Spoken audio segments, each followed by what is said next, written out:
you doing? And welcome to NLP Talks with Laura Evans, a podcast for people looking to unleash their potential in business and life.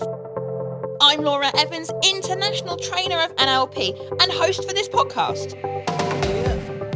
Join me in Series 2 for a magical insight into the training room, learn about NLP and hear firsthand from our students about how NLP is changing their lives. Stay tuned. Hey, how you doing? And thank you for listening. I'm Laura Evans and welcome to NLP Talks with Laura Evans. I'm the founder and lead trainer at Unleash Your Potential and of course your host for this podcast. Now today I'm going to introduce you to a technique called the Swish Pattern. Do you have habits that hold you back? Perhaps you always feel nervous in a certain context, or maybe you really struggle with feeling a certain way and wish that you could change that in a different context. Well, this is all the kinds of things that we're going to be coming across today. So let's get started. So what is a swish pattern? Now, if you've never studied NLP, this will be a whole new set of language and concepts for you to start to get your head around. Well, a swish pattern is a submodality technique used for a minor negative state or behaviour that you do at a particular time. Now, you'll remember I introduced you to submodalities in episode 2 when we were talking about limiting beliefs. And this is another time where we're going to be using submodalities to help you, me, and everybody else to change the way they think, feel, and act. Now, let me give you some examples of the kinds of things that swish patterns are great for. I've said that it's for minor negative emotions. So, for example, nervousness, irritation, frustration, they would be what I would call minor negative emotions. A swish pattern is no good for what we call a big emotion, like anger, fear, guilt, those big things. It's no good for those. It's not powerful enough, but it's really good for minor negative emotions. And a swish pattern works best when you feel those minor negative emotions in a specific context. Now, we'd use something called a collapse anchors if someone felt nervous all the time about a lot of stuff, or something called timeline therapy, which we'll talk about in episode 8. However, in this example, we're talking about, we've got these minor negative emotions. It's also a great technique for changing behaviour. Now, I'll never forget helping one of our students with her nail biting. So nail biting is a behaviour, yeah? Putting your hands in your mouth and you bite your nails off. Well, Bev, love her. I'll never forget. I did it with her in the classroom and she was on her practitioner course and she came back on a course a few months later and she came up to me in the coffee room and she came up to me and she started running her nails down my upper arm. And I was like, Bev, what are you doing? Leave me alone. She's like, you don't remember, do you? And I was like, remember what? She was like, Laura, I've got nails. And she turned her hands around and showed me her nails. She was like, I used to bite my nails and you did a swish on me. And I've literally just been to have my nails done for the first time in years. So I said to Bev, how many years did you bite your nails? And she went, 50. I said, seriously? And she was like, yes, years, absolutely years, ever since she was a small child. And this is some of the stuff that really helps people. I remember where I live in Wales, there's a set of tunnels to go from a place called Newport across to Bristol, for those of you that know it. And there's always traffic jams. And I used to get really, really frustrated when I was going towards those traffic lights, because you'd see all the red brake lights in front of you of all the cars in front. And I kind of roll my eyes and my heart would sink. And I'd be like, oh, no, again. And, I'd be in traffic and I used to get really irritated and frustrated with that. And I used to swish pattern to change it because, do you know what? There's not a lot I can do about it. If there's been an accident in the tunnels or people are rubbing neck and then there's nothing I can do about it. So, I just have to accept it. And now I just turn my music on and have a little sing. I won't be singing to you though. I will save that for me in my car. But yeah, so we can change things. Now, how long does a swish pattern take? 12 minutes there or thereabouts, maybe 15 if you want to drag it out. It's a fascinating technique. I mean, they say that it takes 21 days to change a habit. I think there was recent research that I saw that said it's not 21 days, but 21 days is the accepted and has been for a long time. And when you consider that, stopping someone biting their nails could potentially take 21 days, and I say to them, well, actually, I can do it in about 12 minutes. People are like, oh my God, that's amazing. And Bev just felt amazing, and she got her nails, and it was just brilliant. It was a learned behaviour. She'd learned at some point how to bite her nails. It's an unconscious habit that she had. If you're a nail biter, you'll know that you don't really realise you're biting the nails until, well, it depends. I mean, for some people, it's not until they've ripped the nail off. And for some people, it's when they put their hands in their mouth. And some people just have no idea at all. Because it's an unconscious process that is running for some reason, often because they're bored or nervous or something. Quite interesting. You'll remember in episode 1, I talked about my nervousness about presenting. Well, the swish pattern is what we use to fix it. If you haven't heard episode 1 of series 2, then go back and listen to it because I shared my story about presentation skills, and a swish fixed it. So in about 14 minutes, don't take much longer than that, I went from being really nervous about presenting to actually being excited to be on stage in front of an audience, and it was just hugely empowering. You'll remember in episode 1, I also talked about what we call the train on the hill, and the fact that actually 10 to 20,000 programs run every single day at your unconscious level, most of which are unconscious. And these patterns that you run often run in a context, not always, but often they will. Nervous in the context of presentations, nervous about big meetings, biting my nails when I'm bored. And the swish pattern is absolutely perfect for that. Swish works in what we call a highly contextualized behavior or state, so as in it happens at a particular time. So if someone feels nervous about doing exams, some of you will have children, teenagers doing GCSEs here in the UK, and actually you want to help them feel different, then it's really, really helpful to be able to do that. You have to understand the trigger, though, for a swish to work at its best. Because if you start to try and help someone change their behaviour when that train is metaphorically halfway down the hill, it's going to be really hard to turn it, right?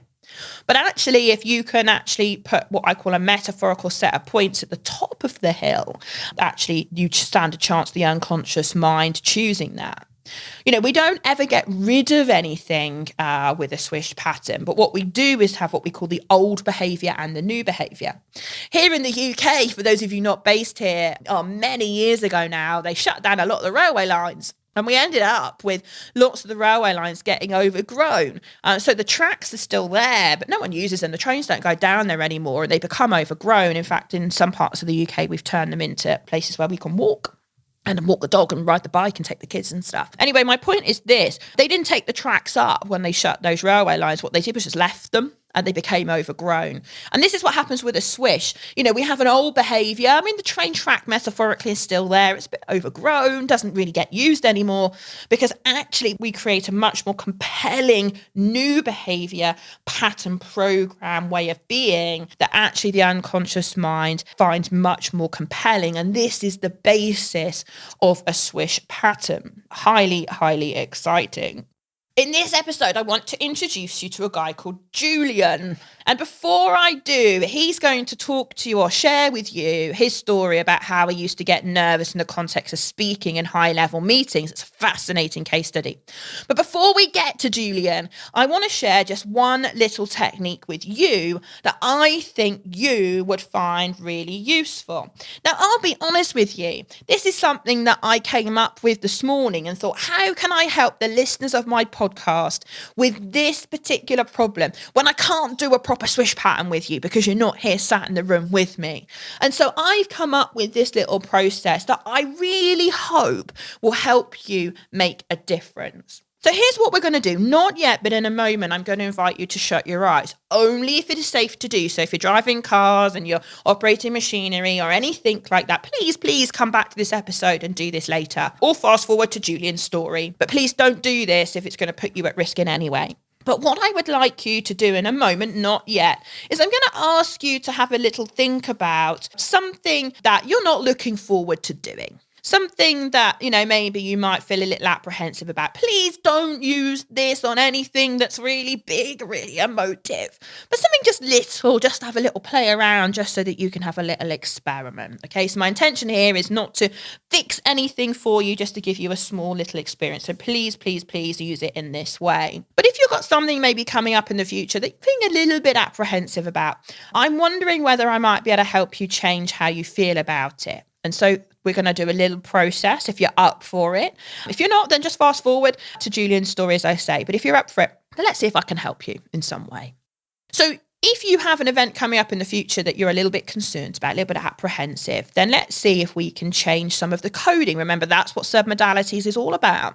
Let's see if we can just change a little bit of that coding to help you feel a little bit different about it. Okay, so here's what I want you to do. Close your eyes now, if you would. And as you think about that thing that you might be a bit apprehensive about in the future, I wonder, as you think about that now, if you made that picture that you're thinking about, or that movie, but most likely that picture that you're thinking about, if you made it black and white, I wonder if that would change its feeling. I wonder if it would change how you feel about it. And if it would, and you think that would take a bit of the sting out of the tail for you, then maybe change it from colour to black and white if you think that might help. I wonder, would it help if you pushed that picture a little bit further away from you? Or slowed that movie down a little bit, or do something to it? I wonder if pushing it away would mean that it lost a little bit of that sting in its tail. And if it would, then just push it away a little bit. So it's a little bit further away from you, a little bit more distance. I wonder, that picture or movie that you're thinking about at the moment, I wonder, are you looking through your eyes or can you see yourself in it? And if you're looking through your eyes, I wonder if you could make it now so that you can see yourself in the picture or in the movie. And if you do that, I'm pretty sure that will take a little bit of the sting out of it for you as well. I wonder if you turn the sounds down a little bit so it won't quite so loud. I wonder, would that help? And if it would, then just turn the sound down a little bit so it's not as loud, or in fact, you could turn it off altogether if you wish. I wonder if you made those feelings a little bit less intense, you just turn them down a little bit. I wonder if that would help too. And if it would, then make the decision to do that now. Just turn them down a little bit. And I'm hoping by now, this thing that you were a bit apprehensive about, I'm hoping that you just don't feel quite as apprehensive about it anymore. Hopefully you feel a little bit more like, well, it's kind of is what it is. Or actually, maybe you were thinking about it in a way that wasn't helpful, and maybe something different outcome could actually happen. And when you've finished playing around with it, if you think that you like the way it is now, then by all means you can open your eyes. And if you don't, then of course you can put it all back. You can put the colour back, you can move it back, you can change the size, the sound, if you wish. The choice is entirely yours. And when you're ready, open your eyes.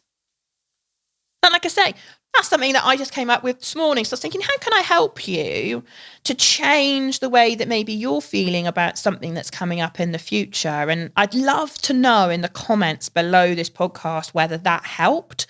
I sincerely hope it did. And let me know in the comments. So as promised, we're now going to go and hear from Julian. Julian was in the NLP practitioner course with me, and he was nervous about speaking in high-level meetings. Julian works for South Wales Police, and he goes to some really high-level meetings. Understandably, used to get nervous being in front of really, really senior-ranking people. So let's cut to the training room to pick up with Julian, and let's see if we can share some of the extracts of what happened in the training room with you right now. You put on the spot a bit thinking, oh my God, what am I going to choose as my subject? You know, I kind of decided on what subject it was going to be for me quite quickly. Mine is speaking in high-level meetings. What's the feeling you get when you think of that? What's the minor negative emotion? It's nervousness. Nervous. Okay. Yeah, I found myself going into a room with quite high-level kind of members of the organisation.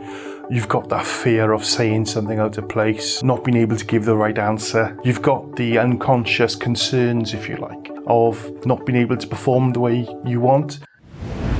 Now, I'm curious how you know it's time to get nervous. It's probably when I check my diary when I come in first thing in the morning and I realised, I've got that meeting today.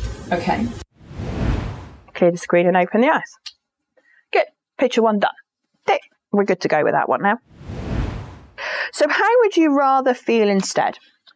I'd rather feel calmer and just ready for it, basically. Okay. So calm and ready. And when you think of that calm and ready, do you have a picture? Yes. Good. Now make it so you're looking through your own eyes.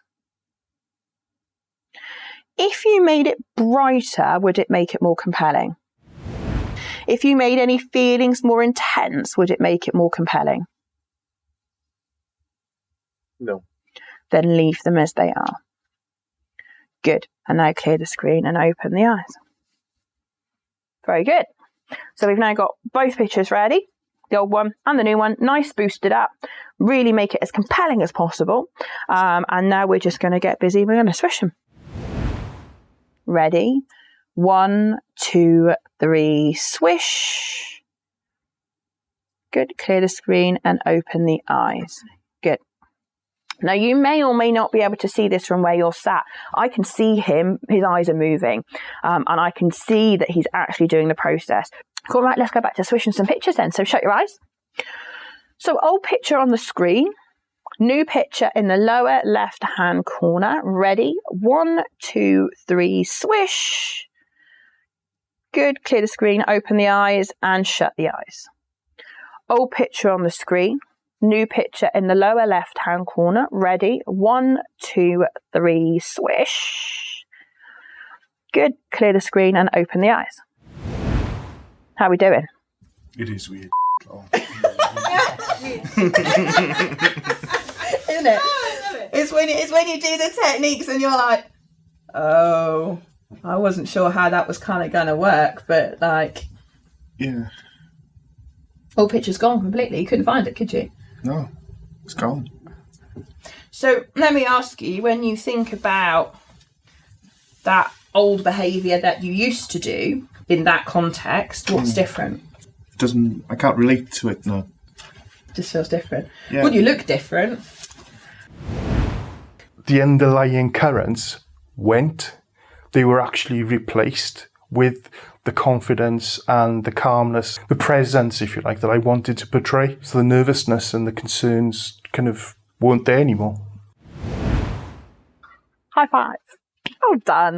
Right, little round of applause for Julian.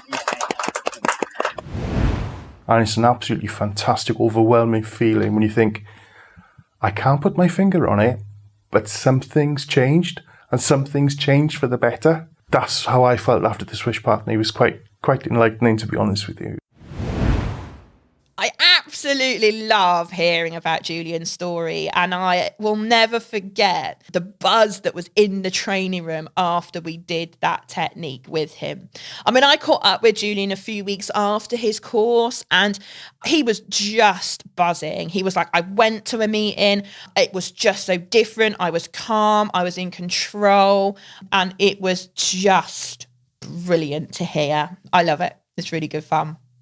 So I'd like to just thank you for listening to another episode of NLP Talks with Laura Evans. I hope you've really enjoyed it. I hope I've inspired you. I hope I've helped you understand a little bit more about what NLP can do for you. Remember to subscribe to the podcast so that you know, and I'd love you to leave a review if you could, letting me know how great you think the podcast is. If you're interested in finding out more about our courses, then please head over to unleashyourpotential.org.uk/brochure and you'll be able to download all the courses that we currently run. Thank you for listening. I hope you've enjoyed the podcast and I look forward to welcoming you back onto episode 4. Take care.